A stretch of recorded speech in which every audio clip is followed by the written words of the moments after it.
شانڈیو صاحب سنو سے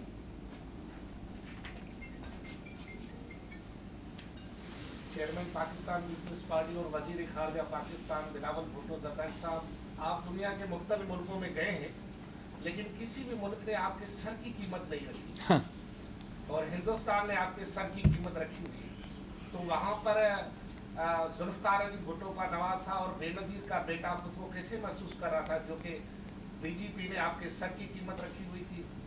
یہی جو حرکت ہے کہ آپ سمجھتے ہو کہ سیاسی جماعتوں جو ہیں جو سر کی قیمت لگاتے ہیں کیا وہ دہشت گرد تنظیم ہوتے ہیں یا سیاسی جماعتیں ہوتے ہیں؟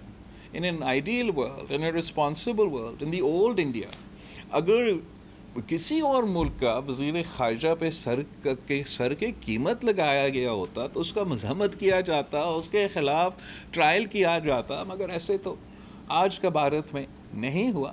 مگر جیسے آپ جانتے ہیں چاہے وہ ہمارے ہاں دہشت گردوں کے دھمکیاں ہوں یا اس قسم کے بھارت میں جس طریقے سے ہمارا سر پہ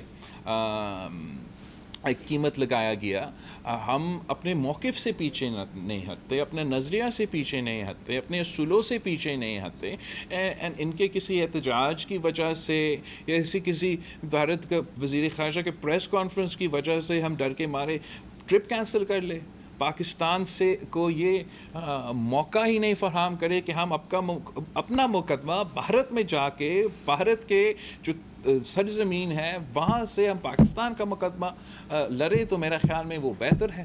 جتنے پلیٹ فارم سے ہم پیچھے ہٹیں گے تو ہم کلین چٹ دے رہے ہیں کہ ہمارے مخالف پاکستان کو ڈیفائن کریں. میں سمجھتا ہوں کہ پاکستان کو اپنے آپ کو ڈیفائن کرنا چاہیے. سنجے ستوانی صاحب ایئر وائی.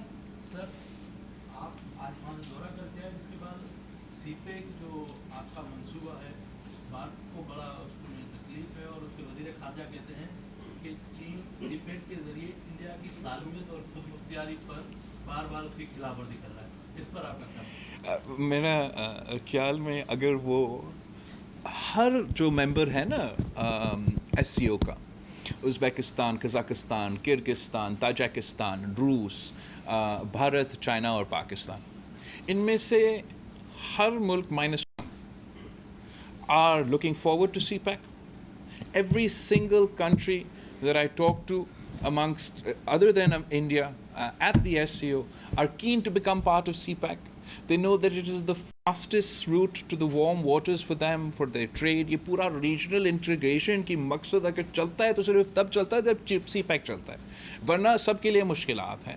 تو جب بھی ہم ایس سی او پہ جاتے ہیں، جس سے میں ملتا ہوں وہ نہ صرف سی پیک کی تعریف کرتے ہیں، وہ ہمیں بتاتے ہیں کہ کتنا دلچسپی ان کے ہاں یہ ہے کہ وہ خاص طور پہ وہ سینٹرل ایشین ممالک کہ وہ اس سی پیک کا حصہ بنے.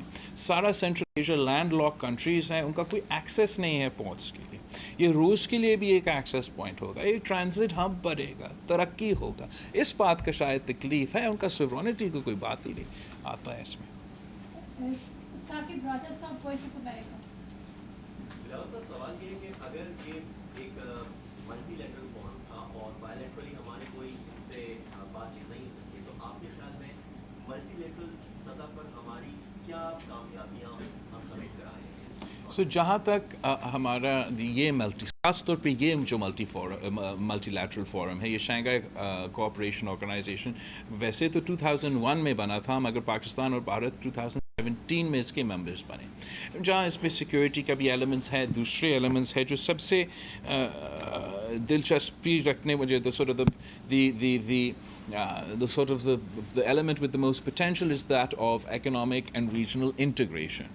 اور اس لحاظ سے ہم سب مل کے اس پہ کام کر رہے ہیں کہ اگر ہم اکنامک انٹیگریشن ہوگا ہمارا تو سارے ممالک کی معیشت کے لیے یہ فائدہ مند ہوگا. In the context of our own China-Pakistan economic corridor, but also as a result of the post-Ukraine war scenario, جہاں سارے ممالک اپنے معیشت کو ڈیورسیفائی کرنے کی کوشش کر رہے ہیں، اس فورم کا اہمیت جو ہے وہ بڑھتا جا رہا ہے. اور اگر آج نہیں تو کل میرا خیال میں یہ فورم ایک ریجنل پاور ہاؤس ہوگا. قاضی آصف صاحب آج. ابھی آپ نے فرمایا کہ آپ ایشوز پہ